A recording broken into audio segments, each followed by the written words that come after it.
मैंने अपने कजन के साथ मिलकर तांगजिंग के 11वें पौंड में क्रैब फार्मिंग मैनेज की थी। ऑटम हार्वेस्ट में हमने पूरे 3 मिलियन युआन कमाए, लेकिन उसने मुझे सिर्फ 50,000 युआन ट्रांसफर किए। उसने ठंडे अंदाज में कहा, पॉन्ड्स और कैपिटल मेरे थे, तुम तो बस नेट्स डालते थे। मैंने फोन की स्क्रीन पर अमाउंट देखा। ना मैंने मना किया, ना प्रोटेस्ट किया, बस चुपचाप पैसे एक्सेप्ट कर लिए। और उसी मोमेंट मैंने पूरे गांव का सबसे बदबूदार अबैंडन्ड पॉन्ड रेंट पर ले लिया। अगली गर्मियों में उसका पॉन्ड मरे हुए क्रैब्स से भर गया था। सड़ांध इतनी भयानक कि आसपास का इलाका बदबू से भर गया और मेरा पॉन्ड जिंदगी से भरा हुआ। जब मैंने उसका पीला पड़ा चेहरा देखा, मैं अपने लश पॉन्ड के किनारे 2 कदम पीछे हट गया और बोला, मेरी जमीन को अपने पॉइजन से मत छूना। कहते हैं उस रात वो कीचड़ में घुटनों के बल बैठकर सुबह तक चिल्लाता रहा। उसे समझ ही नहीं आया मेरे क्रैब्स इतने परफेक्ट कैसे ग्रो कर रहे थे। कुछ समय पहले मैं सेंचुरी ओल्ड पॉन्ड के पास खड़ा था, पानी का पीएच लेवल और अमोनिया नाइट्रोजन नोट कर रहा था। तभी एक चमचमाती मर्सिडीज जी क्लास आकर रुकी। मेरा कजन जनफू उतरा, नाक दबाते हुए डिस्गस्ट से भरा। उसने कीचड़ को हल्का किक किया। कियंशी, साल का हिसाब कर लिया, तुम्हारा बोनस भेज दिया। मैंने फोन पर 50,000 देखा और दिमाग में कैलकुलेशन शुरू हो गई। 3 साल, 1,000 से ज्यादा दिन इस झोपड़ी में रहकर मेहनत की थी। इस साल टॉप क्वालिटी क्रब्स की हार्वेस्ट एक्सेप्शनल थी। रेंट निकालकर प्रॉफिट करीब 3 मिलियन था और मुझे मिला सिर्फ 50,000। वो हंसकर बोला, ये 50,000 ले शहर में कार खरीद ले, यहां का काम खाना डालना कोई भी डॉग कर सकता है। मैंने उसे बिना इमोशन के सुना। 3 साल पहले जब उसने ये पौंड लिया था, वो ऑन ऑलमोस्ट सब कुछ खो बैठा था, क्योंकि उसे पानी की क्वालिटी की कोई समझ नहीं थी। मैंने उसे बचाया अपनी खुद की बनाई हुई कंपोजिट बैक्टीरिया कल्चर से। मैंने उससे कहा था, प्रॉफिट 70/30। उसने हंसकर कहा था, हम फैमिली हैं, मैं तुम्हें कभी धोखा नहीं दूंगा। उस दिन मुझे गुस्सा भी नहीं आया। मैंने नोटबुक पॉकेट में रखा। ठीक है, मैं पैसे ले लेता हूं। वो हैरान था कि मैं इतना आसानी से मान गया। मैंने अपना पुराना बैग उठाया और जाते जाते कहा, पंप का फिल्टर बदल देना, याद रखना। मैंने पीछे मुड़कर नहीं देखा, क्योंकि मुझे पता था मेरे माइक्रो एडजस्टमेंट्स और स्ट्रिक्ट कंट्रोल के बिना ये पॉन्ड 6 महीने में जहरीला दलदल बन जाएगा। मैं शहर नहीं गया, मुझे लोगों के सवालों से डर लग रहा था। कितना कमाया? कजन कैसा है? मैं बस गांव की मिट्टी वाली सड़क पर चलता रहा। मेरे हाथ में नोटबुक था, दूसरों के लिए कचरा, मेरे लिए 3 साल की मेहनत। फोन बजा। जानफू फैमिली ग्रुप में रेड एनवलप्स भेज रहा था, अपनी सक्सेस दिखा रहा था। सब मेरी तारीफ कर रहे थे। मैंने फोन बंद कर दिया। मैं गांव के सबसे नीचे वाले हिस्से में गया, जहां एक काला सड़ा हुआ पॉन्ड था। पानी इतना गंदा कि स्ट्रे डॉग्स भी पास नहीं आते थे। मैंने कीचड़ उठाई, सूंघी, और उसी पल एक आइडिया जन्म ले चुका था। अगर खाना डालना कोई भी कर सकता है, तो मैं उसे असली टैलेंट दिखाऊंगा।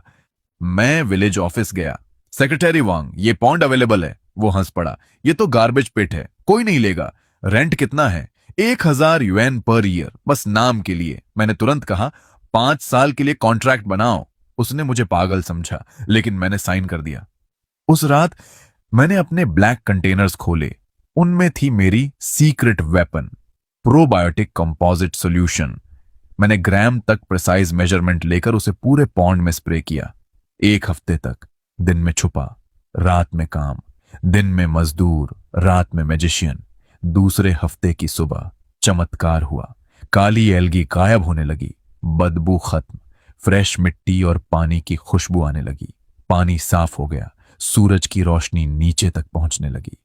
15 दिनों में वो जहरीला पॉन्ड क्रिस्टल क्लियर इकोसिस्टम बन गया। तभी फोन आया, जनफू। पीछे करोके, शराब और औरतों की हंसी। अभी भी कीचड़ में पड़ा है, मैंने वर्कर्स रख लिए, तू मजे कर, न्यू ईयर पर 2 क्रैब दे दूंगा। मैंने कॉल काट दिया। मैंने टेम्परेचर कंट्रोल्ड बॉक्सेस खोले। उनमें थे गोल्डन शेल क्रैब लार्वे, रेयर और डिजीज रेजिस्टेंट। मैंने उन्हें पानी में छोड़ा और नोटबुक में डेटा नोट किया। सुबह की धुंध में घर लौटते हुए मुझे एहसास हुआ, अब पीछे कुछ नहीं बचा। सेविंग्स खत्म, हर रात स्ट्रगल, लेकिन एक चीज बची थी, मेरी स्किल और मेरी सेल्फ रिस्पेक्ट। घर पहुंचा, खाने की खुशबू आ रही थी। माँ, पिता और मेरी फियांसी चियाओया मेरा इंतजार कर रहे थे। माँ बोली, पूरी रात कहाँ थे? मैंने झूठ कहा, पॉन्ड पर काम था। चाओया ने टॉवल देते हुए पूछा। तुम बहुत थके लग रहे हो। खाने पर माहौल भारी था। माँ ने पूछा, इस साल कजन ने तुम्हें कितना दिया? ये सवाल मेरे दिल में सुई की तरह चुभा। मैंने फोन दिखाया, 50,000, और कैजुअली बोला, बस इतना ही। लेकिन अंदर से मैंने फैसला कर लिया था, अब खेल मैं खेलूंगा। मैंने धीरे से कहा, माँ, पैसे आ गए हैं, 50,000। मेरी माँ का माथा तुरंत सिकुड़ गया। क्या, सिर्फ 50,000? पूरे गांव में चर्चा है कि फ्यूजिल ने इस साल 3 मिलियन कमाए हैं। मैंने शांत आवाज में जवाब दिया, माँ, इस साल दिखने में भले अच्छा लगे, लेकिन लॉस रेट भी काफी हाई था और अगले साल एक्सपेंशन करना है, हर जगह खर्च है। पॉन्ड उनका कैपिटल है, रिस्क भी वही लेते हैं। असल में बचता ज्यादा कुछ नहीं। मैंने हल्की हंसी के साथ जोड़ा, मैं तो बस हेल्पर था, खाना डालता था। 50,000 मिलना भी काफी है। मेरे पिता पाइप पीते हुए चुप रहे। चियाओया मुझे देख रही थी, कुछ कहना चाहती थी लेकिन रुकी हुई थी। सिर्फ मां के चेहरे पर फ्रस्ट्रेशन और डिसबिलीफ साफ दिख रहा था। यह पॉसिबल नहीं है, वो बोली। अगर तुम हर रात जाकर पॉन्ड को मॉनिटर नहीं करते तो वो कब का बर्बाद हो चुका होता। मैंने तुरंत बीच में रोका, मां, ऐसा मत कहो। वो मेरा कजन है, वो मुझे धोखा नहीं देगा। उसका ज्यादा लेना नॉर्मल है, हमें फेयर रहना चाहिए। ये कहते हुए मेरा दिल अंदर से खून रो रहा था। हर शब्द मेरे 3 साल की मेहनत के खिलाफ एक बिट्रेयल था। लेकिन मुझे ये बोलना ही था। मैं उन्हें ये नहीं बता सकता था कि मैं जांगफू से रिश्ता तोड़ चुका हूं, और ये भी नहीं कि मैंने सीक्रेटली गांव का सबसे गंदा पॉन्ड ले लिया है। मैं उन्हें डराना नहीं चाहता था। मां कुछ और बोलने ही वाली थी, लेकिन पिता ने रोक दिया। बस करो, हमारा बेटा जानता है वो क्या कर रहा है। रात को मैं बिस्तर पर लेटा था। चाओया मेरी बाहों में थी। उसने धीरे से कहा, लिन युअन, आज तुम कुछ अजीब लग रहे हो। तुम मुझसे कुछ छुपा रहे हो, है ना? मैंने उसे अपनी तरफ खींच लिया। नहीं, तुम क्या सोच रही हो? बस रात की हवा से सिर दर्द हो गया है। सच? हाँ।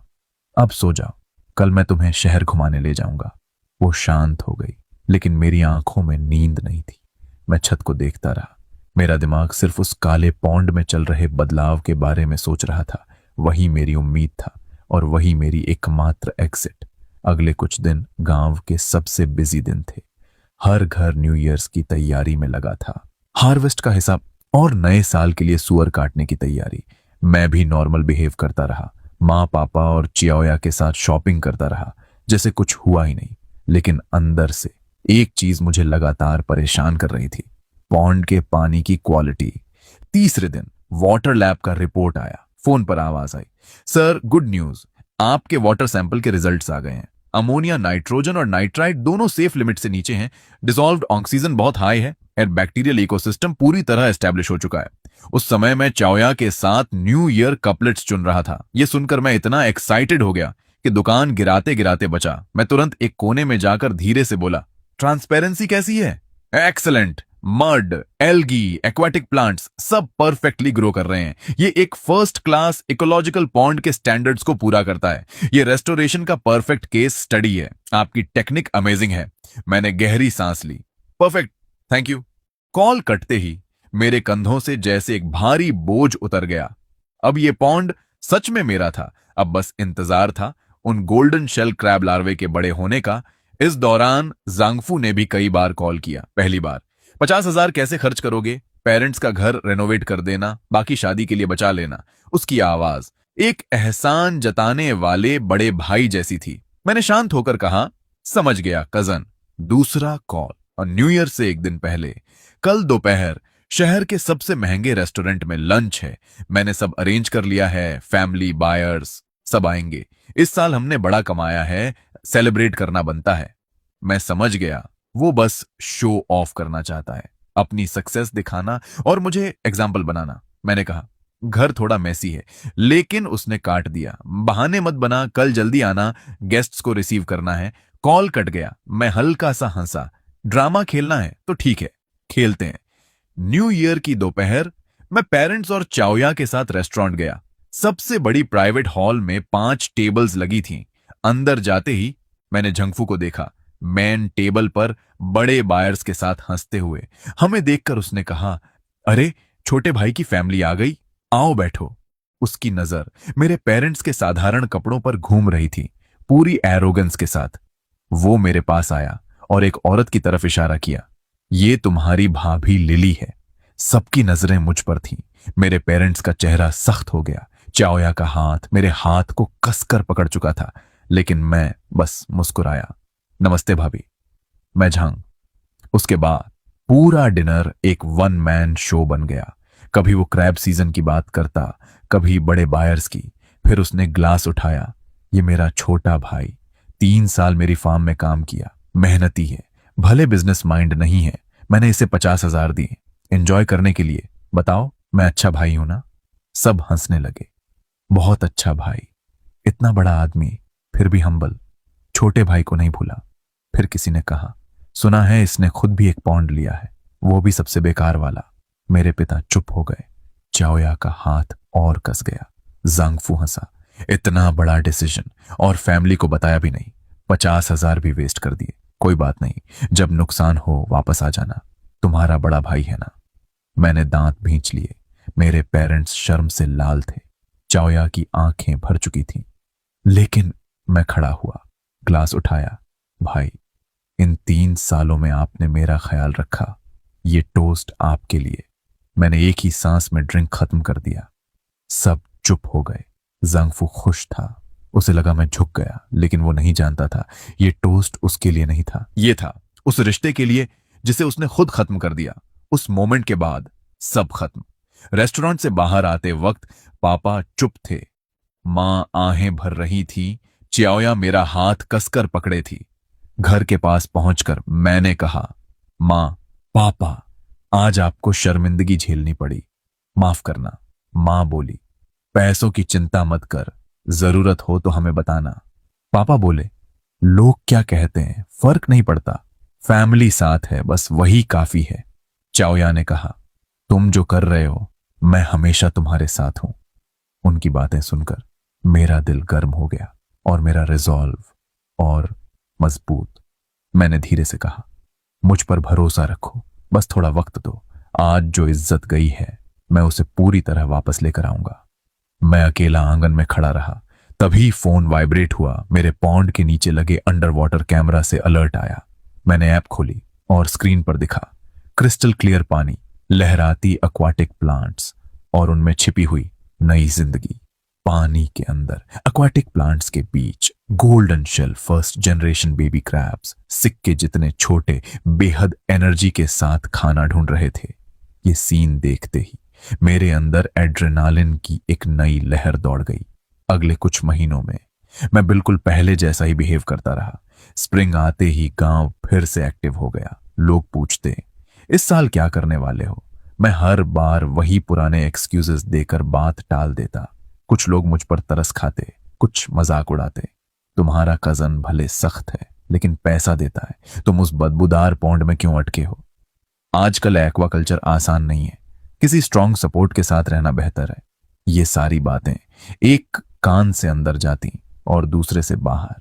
मुझे पता था उनका इरादा गलत नहीं है, उन्हें सिर्फ सरफेस दिखता है। जंगफू की सक्सेस और मेरी फैमिली का डाउनफॉल उन्हें नहीं पता। इस शांत पानी के नीचे तूफान कब से पल रहा है, और ये भी नहीं कि मैं बस सही मोमेंट का इंतजार कर रहा हूं। जल्दी ही समर आ गया। लगातार हीट वेव अलर्ट्स आने लगे। क्रैब्स के लिए सबसे खतरनाक चीज हीट प्लस लो ऑक्सीजन। मैं समझ गया मेरा टाइम आ चुका है। मैंने टीवी बंद किया और पेरेंट्स से कहा, कल से मैं पौंड वाली झोपड़ी में शिफ्ट हो जाऊंगा, कुछ समय घर नहीं आ पाऊंगा। अगली सुबह मैं सूरज निकलने से पहले उठ गया, चुपचाप बूट्स पहने और बाहर निकलने से पहले पेरेंट्स के कमरे की बंद दरवाजे को देखा।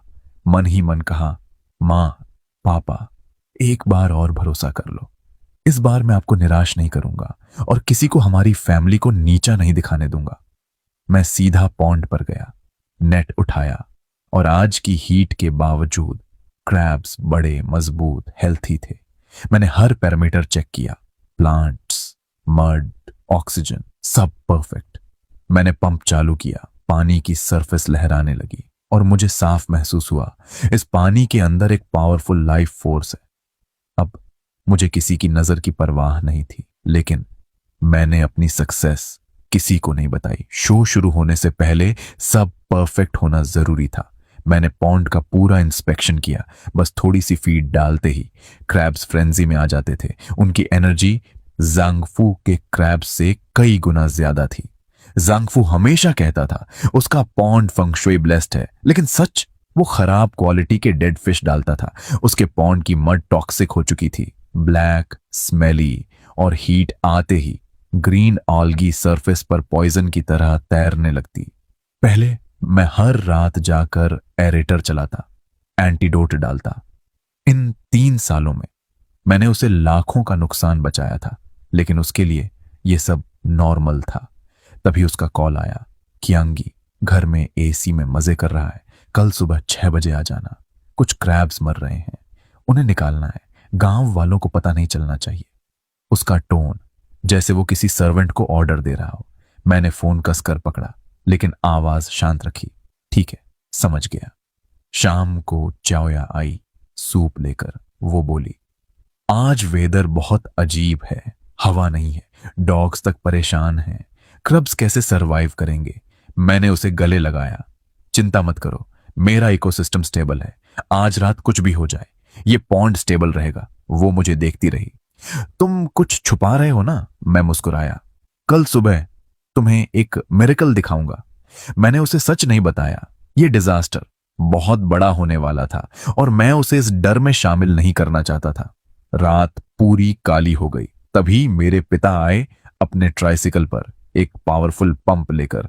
हम दोनों चुपचाप पॉन्ड के पास बैठे रहे। उन्होंने धीरे से कहा, यह मौसम ठीक नहीं है, 10 साल पहले ऐसा ही हुआ था और सारे क्रैब्स मर गए थे। फिर उन्होंने एक पुरानी सेविंग्स पासबुक मुझे दी।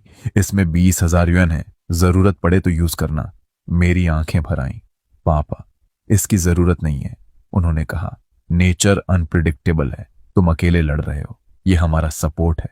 मैंने पासबुक कसकर पकड़ ली, दिल में कसम खाई, ऑटम हार्वेस्ट के बाद मैं इन्हें कई गुना लौट आऊंगा। उस रात मैं सोया नहीं। रात 2 बजे मैं उठा, वेदर चेक किया, ह्यूमिडिटी 95%, प्रेशर एक्सट्रीमली लो। मैं जांगफू के पॉन्ड के पास गया और जो देखा वो खत्म होने की शुरुआत थी। पानी की सरफेस पर green fluorescent slime, massive cyanobacteria Bloom. मैंने कुछ नहीं किया, अब कोई कुछ नहीं कर सकता था। मैंने अपने पॉन्ड की तरफ देखा, शांत, स्टेबल, प्लांट्स ऑक्सीजन छोड़ रहे थे, क्रैब्स आराम से बैठे थे। मैं बांध पर बैठ गया और दूसरी तरफ से आवाजें आने लगीं। पानी में हलचल, क्रैब्स स्ट्रगल कर रहे थे ऑक्सीजन की कमी से। वे किनारे चढ़ने की कोशिश कर रहे थे, एक दूसरे को कुचलते हुए, फोम उगलते हुए, और फिर एक एक करके मरते गए। सुबह होते ही पूरे गांव में सड़े हुए क्रैब्स की बदबू फैल गई। गांव कैओस में बदल गया। 20 मिनट के अंदर जंगफू अपनी मर्सिडीज से कूदकर बाहर आया। उसने अपने पॉन्ड को देखा, मरे हुए क्रैब्स, ग्रीन पॉइजन, और वहीं चीख पड़ा, एक ऐसी चीख जो सब कुछ खत्म होने की थी। वो पागलों की तरह चिल्ला रहा था, रो रहा था, और मैं अपने पॉन्ड के किनारे खड़ा चुपचाप देख रहा था। अब खेल खत्म हो चुका था और असली जीत बस शुरू हुई थी। अचानक झंगफू ने जैसे ही अपना सिर घुमाया, उसकी नजर मुझ पर पड़ी और अगले ही पल वो लड़खड़ाते हुए मेरी तरफ भागा। उसकी चाल में घबराहट थी, आंखों में डर और चेहरे पर पूरी तरह टूटी हुई उम्मीद।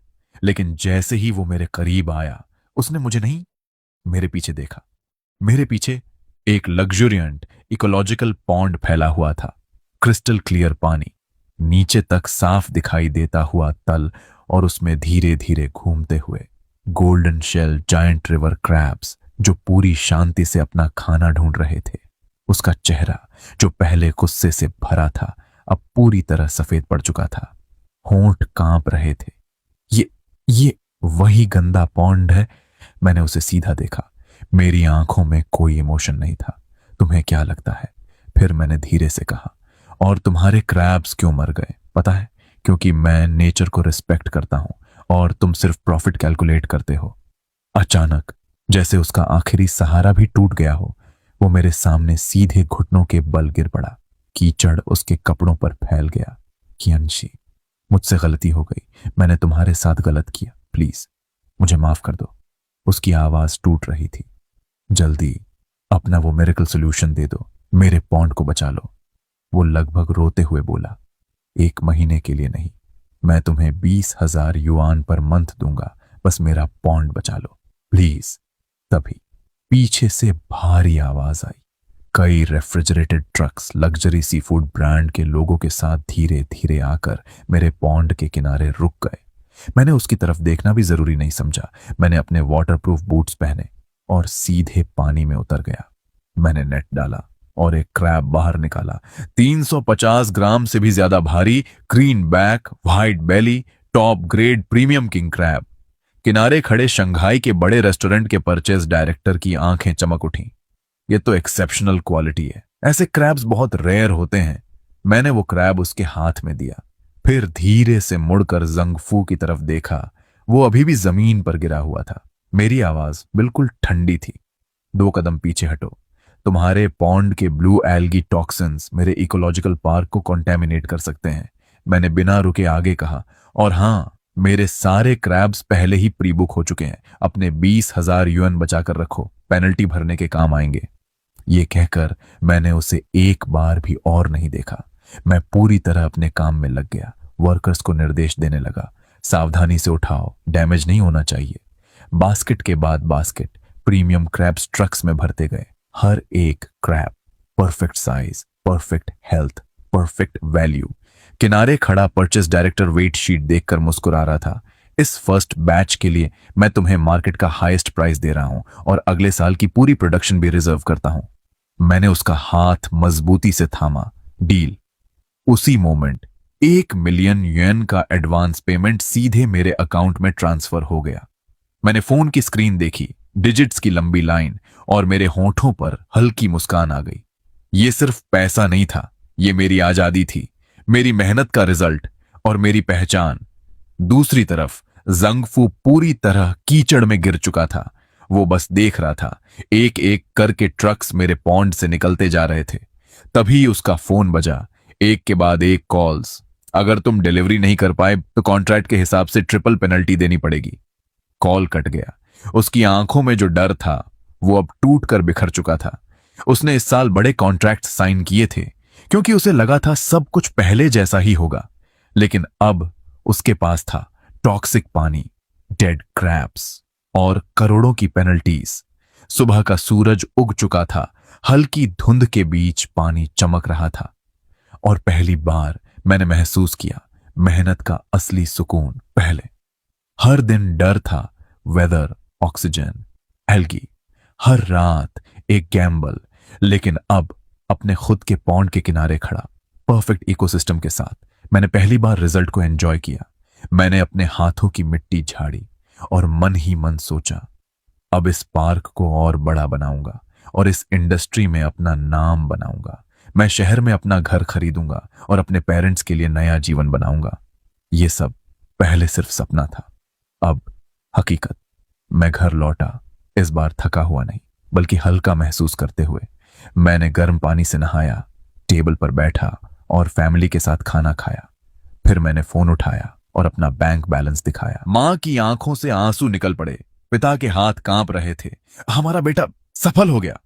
उस दिन मैं अपने कमरे में गया, पुराना लैपटॉप लॉक करके ड्रॉअर में रखा और बिस्तर पर लेट गया और बहुत समय बाद मैं गहरी नींद सोया।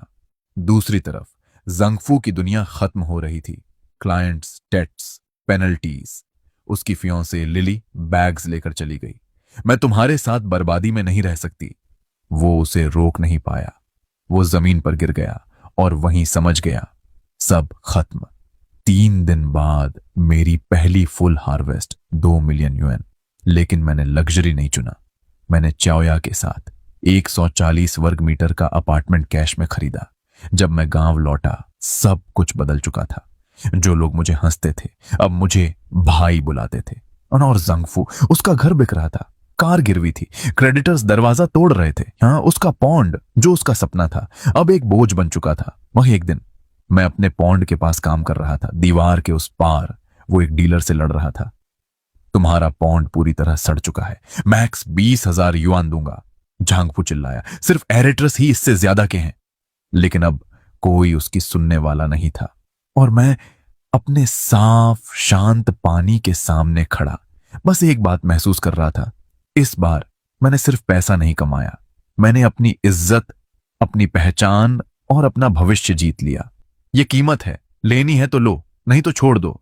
मेरे अलावा कोई भी तुम्हारे इस सड़े हुए पौंड को नहीं खरीदेगा। जंगफू जंगफू वहीं खड़ा रह गया। उसके हाथ मुट्ठी बनते और खुलते रहे। उसकी आंखों में आखिरी उम्मीद भी बुझ चुकी थी। कुछ सेकंड बाद, जैसे हवा निकल चुका गुब्बारा, उसने धीरे से सिर हिला दिया। कॉन्ट्रैक्ट साइन हुआ। डीलर ने जेब से 20,000 युआन कैश निकाले और उसके सामने फेंक दिए। उसी पल जांगफू ने सिर उठाया। ग्रिल के उस पार उसकी नजर मुझ पर पड़ी। मैं हाथ में वॉकी टॉकी लिए खड़ा था, नेक्स्ट रेफ्रिजरेटेड ट्रक के डिस्पैच को मैनेज कर रहा था। मैंने उसकी तरफ देखा तक नहीं। मेरी ये पूर्ण अनदेखी उसके लिए किसी थप्पड़ से भी ज्यादा दर्दनाक थी। वो मेरी सीधी खड़ी हुई सिलुएट को देखता रहा और फिर अपने हाथ में पकड़े कुछ नोटों को। उसके अंदर अचानक एक ऐसा पछतावा उमड़ा जिसे शब्दों में बयान करना नामुमकिन था। वो जोर से चिल्लाया और पागलों की तरह भागकर किनारे पर पड़ी एक वाटर पंप के पास पहुंचा। उसने जमीन से एक व्रेंच उठाई और पूरी ताकत से वार किया। धड़ाम! वो पंप, जिसकी कीमत 10,000 थी, कुछ ही सेकंड में लोहे के टुकड़ों में बदल गई। लेकिन अब कुछ भी बदलने वाला नहीं था। मेरा सफर यहीं से शुरू हुआ। मेरा बिजनेस उड़ान भर चुका था। जो बायर पहले एक बार आया था, वो मेरा सबसे लॉयल क्लाइंट बन गया। मैंने खुद को सिर्फ एक पॉन्ड तक सीमित नहीं रखा। मैंने एक कंपनी शुरू की, एक्वाकल्चर टेक्नोलॉजी कंपनी।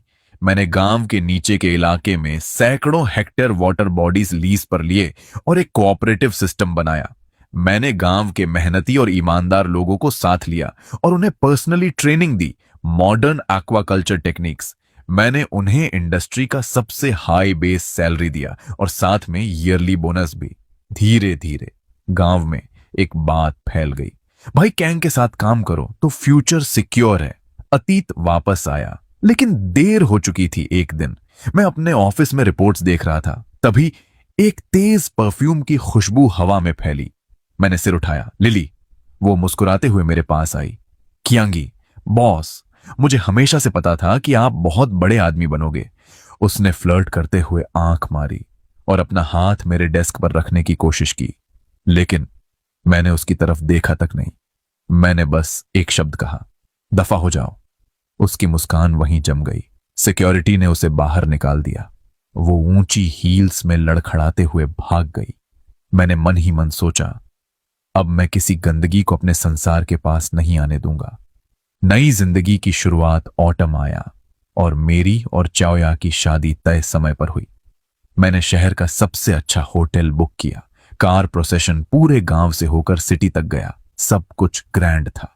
कुछ दिन पहले मुझे एक कॉल आया, मेरी एक्स रिलेटिव की तरफ से। फोन पर रोती हुई आवाज, प्लीज, कियांगी, जांगफू और उसके पिता कंस्ट्रक्शन साइट पर काम कर रहे हैं और रात में शराब पीते हैं। वो बर्बाद हो रहा है, क्या तुम उसकी मदद कर सकते हो? मैंने शांत आवाज में जवाब दिया, जिस दिन तुम सबने मुझे इंसल्ट किया था, उस दिन मदद क्यों नहीं की? मैं कोई चैरिटी नहीं हूं। उसने जो रास्ता चुना है, अब उसे खुद भुगतना होगा। मैंने कॉल काट दिया और नंबर ब्लॉक कर दिया। शादी का दिन, वेडिंग डे, हॉल बड़े बड़े गेस्ट से भरा था। मैंने चाओया को उसकी व्हाइट वेडिंग ड्रेस में उठाया और हम अपलॉज के बीच कार से उतरे। उसी वक्त मेरी नजर सड़क के उस पार गई। एक आदमी गंदे कपड़ों में, बिखरे बाल, इलेक्ट्रिक पोल के पीछे खड़ा था। जंगफू। वो फायरवर्क्स को देख रहा था। उसकी आंखों में झेलसी और गहरा डिस्पेयर। मैंने बस एक पल उसे देखा और फिर नजर हटा ली। मैंने अपनी वाइफ को गले लगाया और उसे गहराई से किस किया। आखिरी सच्चाई, कुछ ही समय में विंटर आ गया। बाहर बर्फ गिर रही थी, अंदर हीटर चल रहा था।